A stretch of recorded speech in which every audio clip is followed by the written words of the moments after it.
How's it going, everybody? Welcome back to A Homemade Homestead. My name is Jesse. And I'm Rachel.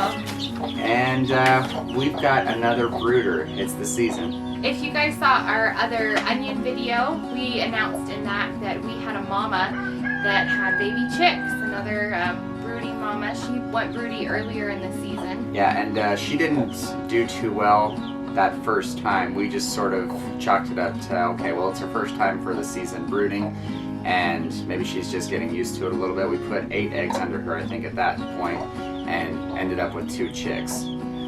So it wasn't that great a survival rate. But when she started to go broody again, we thought maybe we'll let her go and see what happens this time. Yeah, we separated her from the chicks earlier on, and I don't know if it didn't really ever seem like she stopped going broody. I mean, she seemed to lose interest for a short time. Pretty quickly on, she started sitting again, and we just couldn't break her, so we figured, no, well, we've got the eggs, might as well put some under her and give her a second shot.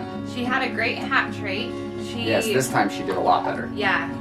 You ended up putting 9? It was 9 eggs, yeah. Under her, and she actually hatched 7. Yesterday, Rachel heard peeping out of this laying box where she had been sitting.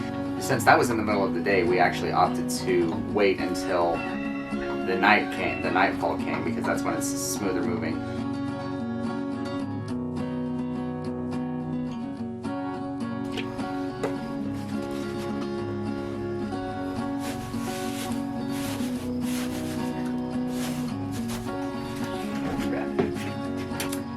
Rachel discovered that our brooder that's been sitting on eggs, some of her eggs hatched today. And this is really better to do at night. We're going to be moving her out of the main coop where all the other layers are so that they don't disturb her or the chicks. We're going to move her into her own little separate area with a feeder and waterer. And it's really best to make that move at night. Hopefully it won't disturb her too much. She's still sitting on 2 eggs. We'll see if they hatch a little bit later on. But we got the food here and water, a little bit of bedding, and hopefully we'll just be able to transfer them in here nicely, and they can have a restful night and wake up here in the morning.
Well, she didn't move. All the chicks, I think, stayed tucked under her. Don't hear any of them peeping. I think she'll do all right for the night.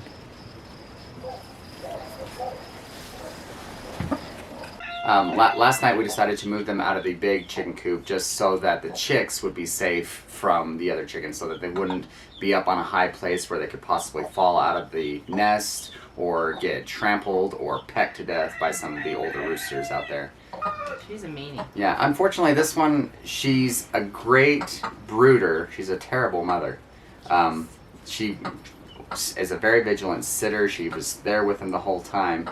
Unfortunately, she just doesn't, I think she doesn't know what to do with them once they're hatched. And she already smashed one, or crushed one of the chicks.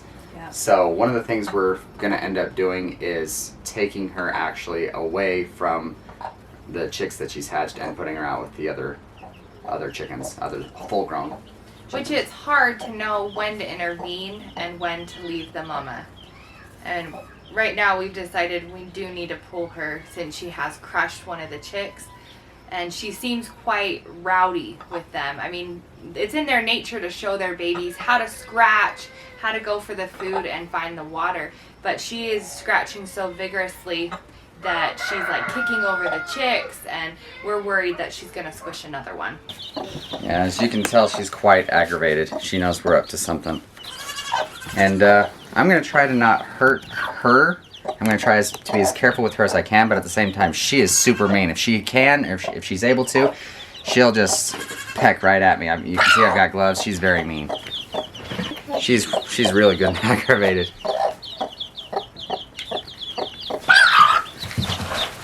Oh, yeah. Are they all there? 1, 2, 3, 4, 5, 6. Okay, there we go. She's quite aggressive.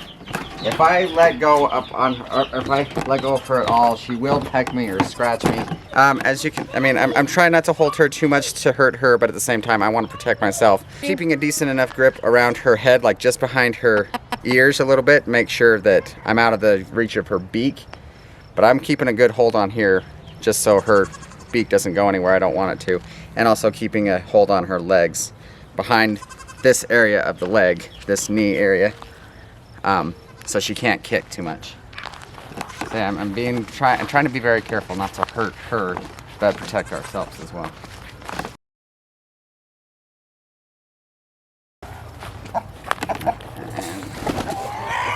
Thank you.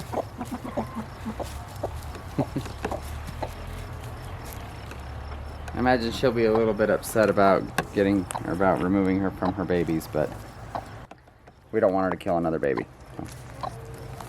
Thanks, Mama. Thanks for brooding them. You can tell a broody hen. You notice how fanned out her tail feathers are?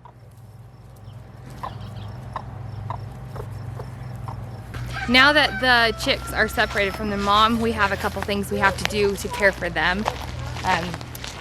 They have their food and water already, like we showed you that we put in last night. But there is one thing we have to add.